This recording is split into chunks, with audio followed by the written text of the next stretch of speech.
मेरे प्यारे देशवासियों, नमस्कार। आज हम एक बार फिर मन की बात के लिए एक साथ जुड़ रहे हैं। 2 दिन बाद दिसंबर का महीना भी शुरू हो रहा है और दिसंबर आते ही साइकोलॉजिकली हमें ऐसा ही लगता है कि चलिए भाई, साल पूरा हो गया, ये साल का आखिरी महीना है और नए साल के लिए ताने बाने बुनना शुरू कर देते हैं। इसी महीने नेवी डे और आर्म्ड फोर्सेस फ्लैग डे भी देश मनाता है।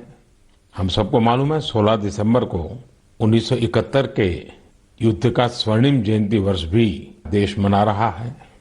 मैं इन सभी अवसरों पर देश के सुरक्षा बलों का स्मरण करता हूं, हमारे वीरों का स्मरण करता हूं और विशेष रूप से ऐसे वीरों को जन्म देने वाली वीर माताओं का स्मरण करता हूं। हमेशा की तरह इस बार भी मुझे नमो ऐप पर, माई गॉव पर आप सबके ढेर सारे सुझाव भी मिले हैं। आप लोगों ने मुझे अपने परिवार का एक हिस्सा मानते हुए अपने जीवन के सुख दुख भी साझा किए हैं। इसमें बहुत सारे नौजवान भी हैं, छात्र छात्राएं हैं।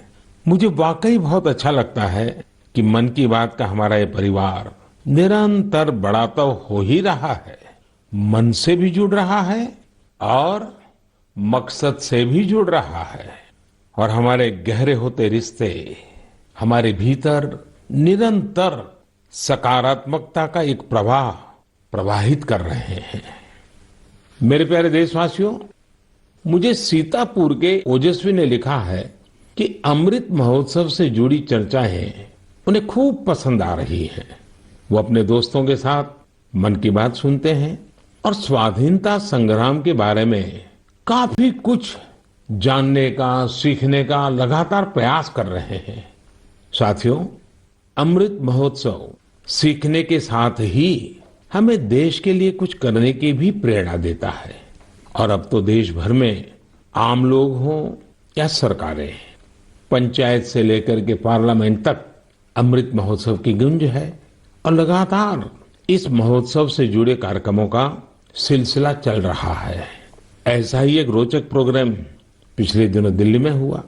आजादी की कहानी बच्चों की जुबानी कार्यक्रम में बच्चों ने स्वाधीनता संग्राम से जुड़ी गाथाओं को पूरे मनोभाव से प्रस्तुत किया। खास बात ये भी रही कि इसमें भारत के साथ ही नेपाल, मॉरिशस, तंजानिया, न्यूजीलैंड और फिजी के स्टूडेंट्स भी शामिल हुए। हमारे देश का महारत्न ओएनजीसी भी कुछ अलग तरीके से अमृत महोत्सव मना रहा है। ओएनजीसी इन दिनों ऑयल फील्ड्स में अपने स्टूडेंट्स के लिए स्टडी टूर का आयोजन कर रहा है। इन टूर्स में युवाओं को ओएनजीसी के ऑयल फील्ड ऑपरेशंस की जानकारी दी जा रही है। उद्देश्य ये कि हमारे उभरते इंजीनियर राष्ट्र निर्माण के प्रयासों में पूरे जोश और जुनून के साथ हाथ बटा सके। साथियों, आजादी में अपने जनजातीय समुदाय के योगदान को देखते हुए देश ने जनजातीय गौरव सप्ताह भी मनाया है। देश के अलग अलग हिस्सों में इससे जुड़े कार्यक्रम भी हुए। अंडमान निकोबार द्वीप समूह में जारवा और ओंगे ऐसे जनजातीय समुदाय के लोगों ने अपनी संस्कृति का जीवंत प्रदर्शन किया। एक कमाल का काम हिमाचल प्रदेश में ऊना के मिनिएचर राइटर रामकुमार जोशी जी ने भी किया है। उन्होंने पोस्टेज स्टैम्प पर ही, यानी इतने छोटे से पोस्टेज स्टैम्प पर नेताजी सुभाष चंद्र बोस और पूर्व प्रधानमंत्री लाल बहादुर शास्त्री जी के अनोखे स्केच बनाए हैं। हिंदी में लिखे राम शब्द पर उन्होंने स्केच तैयार किए, जिसमें संक्षेप में दोनों महापुरुषों की जीवनी को भी उकेरा गया है। मध्य प्रदेश के कटनी से भी कुछ साथियों ने एक यादगार दास्तान गोई कार्यक्रम की जानकारी दी है।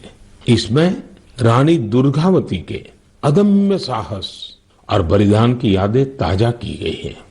ऐसा ही एक कार्यक्रम काशी में हुआ। गोस्वामी तुलसीदास, संत कबीर, संत रैदास, भारतेंदु हरिश्चंद्र, मुंशी प्रेमचंद और जयशंकर प्रसाद जैसे महान विभूतियों के सम्मान में 3 दिनों के महोत्सव का आयोजन किया गया। अलग अलग कालखंड में इन सभी की देश की जन जागृति में बहुत बड़ी भूमिका रही है। आपको ध्यान होगा, मन की बात के पिछले एपिसोड्स के दौरान मैंने 3 प्रतियोगिताओं का उल्लेख किया था, कंपटीशन की बात कही थी। एक, देशभक्ति के गीत लिखना, देशभक्ति से जुड़ी, आजादी के आंदोलन से जुड़ी घटनाओं की रंगोली बनाना और हमारे बच्चों के मन में भव्य भारत के सपने जगाने वाली लोरी लिखी जाए। मुझे आशा है कि इन प्रतियोगिताओं के लिए भी आप जरूर एंट्री भी भेज चुके होंगे, योजना भी बना चुके होंगे और अपने साथियों से चर्चा भी कर चुके होंगे। मुझे आशा है बढ़ चढ़ करके हिंदुस्तान के हर कोने में इस कार्यक्रम को आप जरूर आगे बढ़ाएंगे। मेरे प्यारे देशवासियों, इस चर्चा से अब मैं आपको सीधे वृंदावन लेकर चलता हूं। वृंदावन के बारे में कहा जाता है कि ये भगवान के प्रेम का प्रत्यक्ष स्वरूप है। हमारे संतों ने भी कहा है, यह आशा धरी चित्त में, यह आशा धरी चित्त में, कहत जथा मति मोर, वृंदावन सुख रंग गौ, वृंदावन सुख रंग गौ, काहू न पायो और। यानी वृंदावन की महिमा हम सब अपने अपने सामर्थ्य के हिसाब से कहते जरूर हैं, लेकिन वृंदावन का जो सुख है, यहाँ का जो रस है, उसका अंत कोई नहीं पा सकता। वो तो असीम है। तभी तो वृंदावन दुनिया भर के लोगों को अपनी तरफ आकर्षित करता रहा है। इसकी छाप आपको दुनिया के कोने कोने में मिल जाएगी। पश्चिमी ऑस्ट्रेलिया में एक शहर है पर्थ। क्रिकेट प्रेमी लोग इस जगह से भली भांति परिचित होंगे, क्योंकि पर्थ में अक्सर क्रिकेट मैच होते रहते हैं।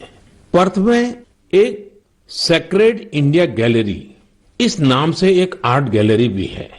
यह गैलरी स्वान वैली के एक खूबसूरत क्षेत्र में बनाई गई है और ये ऑस्ट्रेलिया की एक निवासी जगत तारिणी दासी जी के प्रयासों का नतीजा है। जगत तारिणी जी वैसे तो है ऑस्ट्रेलिया की, जन्म भी वहीं हुआ, लालन पालन भी वहीं हुआ, लेकिन 13 साल से भी अधिक समय वृंदावन में आकर के उन्होंने बिताया। उनका कहना है कि वे ऑस्ट्रेलिया लौट तो गई, अपने देश वापस तो गई, लेकिन वो कभी भी वृंदावन को भूल नहीं पाई। इसलिए उन्होंने वृंदावन और उसका आध्यात्मिक भाव से जुड़ने के लिए ऑस्ट्रेलिया में ही वृंदावन खड़ा कर दिया। अपनी कला को ही एक माध्यम बना करके एक अद्भुत वृंदावन उन्होंने बना लिया। यहाँ आने वाले लोगों को कई तरह की कलाकृतियों को देखने का अवसर मिलता है। उन्हें भारत के सर्वाधिक प्रसिद्ध तीर्थस्थलों वृंदावन, नवाद्वीप और जगन्नाथपुरी की परंपरा और संस्कृति की झलक देखने को मिलती है। यहाँ पर भगवान कृष्ण के जीवन से जुड़ी कई कलाकृतियां भी प्रदर्शित की गई हैं। एक कलाकृति ऐसी भी है जिसमें भगवान कृष्ण ने गोवर्धन पर्वत को अपनी छोटी उंगली पर उठा रखा है, जिसके नीचे वृंदावन के लोग आश्रय लिए हुए हैं। जगत तारिणी जी का यह अद्भुत प्रयास वाकई हमें कृष्ण भक्ति की शक्ति का दर्शन कराता है। मैं उन्हें इस प्रयास के लिए बहुत बहुत शुभकामनाएं देता हूं। मेरे प्यारे देशवासियों, अभी मैं ऑस्ट्रेलिया के पर्थ में बने वृंदावन के विषय में बात कर रहा था। ये भी एक दिलचस्प इतिहास है कि ऑस्ट्रेलिया का एक रिश्ता हमारे बुंदेलखंड के झांसी से भी है। दरअसल झांसी की रानी लक्ष्मीबाई जब ईस्ट इंडिया कंपनी के खिलाफ कानूनी लड़ाई लड़ रही थी, तो उनके वकील थे जॉन लैंग। जॉन लैंग मूल रूप से ऑस्ट्रेलिया के ही रहने वाले थे। भारत में रहकर उन्होंने रानी लक्ष्मीबाई का मुकदमा लड़ा था। हमारे स्वतंत्रता संग्राम में झांसी और बुंदेलखंड का कितना बड़ा योगदान है, ये हम सब जानते हैं। यहाँ रानी लक्ष्मीबाई और जलकारी बाई जैसी वीरांगनाएं भी हुई और मेजर ध्यानचंद जैसे खेल रत्न भी इस क्षेत्र ने देश को दिए हैं। साथियों, वीरता केवल युद्ध के मैदान में ही दिखाई जाए ऐसा जरूरी नहीं होता। वीरता जब एक व्रत बन जाती है और उसका विस्तार होता है तो हर क्षेत्र में अनेकों कार्य सिद्ध होने लगते हैं। मुझे ऐसी ही वीरता के बारे में श्रीमती ज्योत्सना ने चिट्ठी लिखकर बताया है। जालौन में एक पारंपरिक नदी थी, नून नदी। नून यहाँ के किसानों के लिए पानी का प्रमुख स्रोत हुआ करती थी, लेकिन धीरे धीरे नून नदी लुप्त होने की कगार पर पहुंच गई। जो थोड़ा बहुत अस्तित्व इस नदी का बचा था, उसमें वो नाले में तब्दील हो रही थी। इससे किसानों के लिए सिंचाई का भी संकट खड़ा हो गया था। जालौन के लोगों ने स्थिति को बदलने का बीड़ा उठाया। इसी साल मार्च में इसके लिए एक कमेटी बनाई गई। हजारों ग्रामीण और स्थानीय लोग स्वतः स्फूर्त इस अभियान से जुड़े। यहाँ की पंचायतों ने ग्रामीणों के साथ मिलकर काम करना शुरू किया और आज इतने कम समय में और बहुत कम लागत में ये नदी फिर से जीवित हो गई है। कितने ही किसानों को इसका फायदा हो रहा है। युद्ध के मैदान से अलग वीरता का ये उदाहरण हमारे देशवासियों की संकल्प शक्ति को दिखाता है और ये भी बताता है कि अगर हम ठान ले तो कुछ भी असंभव नहीं है। और तभी तो मैं कहता हूं, सबका प्रयास। मेरे प्यारे देशवासियों, जब हम प्रकृति का संरक्षण करते हैं तो बदले में प्रकृति हमें भी संरक्षण और सुरक्षा देती है। इस बात को हम अपने निजी जीवन में भी अनुभव करते हैं और ऐसा ही एक उदाहरण तमिलनाडु के लोगों ने व्यापक स्तर पर प्रस्तुत किया है। ये उदाहरण है तमिलनाडु के तूतुकुड़ी जिले का। हम जानते हैं कि तटीय इलाकों में कई बार जमीन के डूबने का खतरा रहता है। तूतुकुड़ी में भी कई छोटे आइलैंड और टापू ऐसे थे जिनके समुद्र में डूबने का खतरा बढ़ रहा था। यहाँ के लोगों ने और विशेषज्ञों ने इस प्राकृतिक आपदा का बचाव प्रकृति के जरिए ही खोजा। ये लोग अब इन टापुओं पर पाल्मेरा के पेड़ लगा रहे हैं। ये पेड़ साइक्लोन और तूफानों में भी खड़े रहते हैं और जमीन को सुरक्षा देते हैं। इनसे अब इस इलाके को बचाने का एक नया भरोसा जगा है।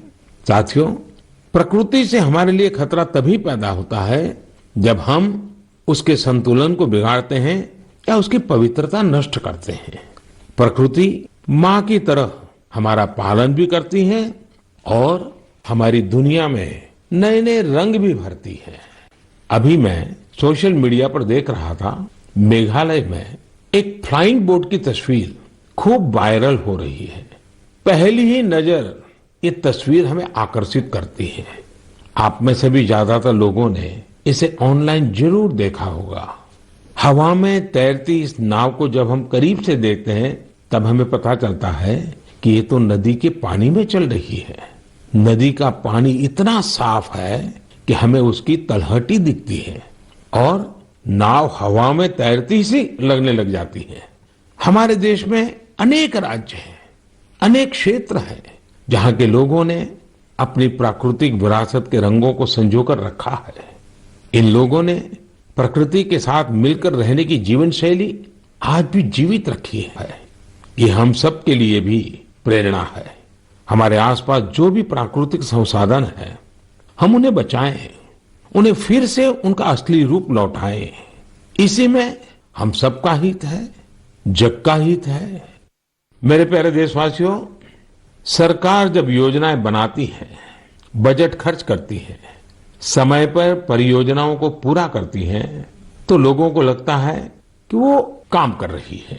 लेकिन सरकार के अनेक कार्यों में, विकास के अनेक योजनाओं के बीच मानवीय संवेदनाओं से जुड़ी बातें हमेशा एक अलग सुख देती है।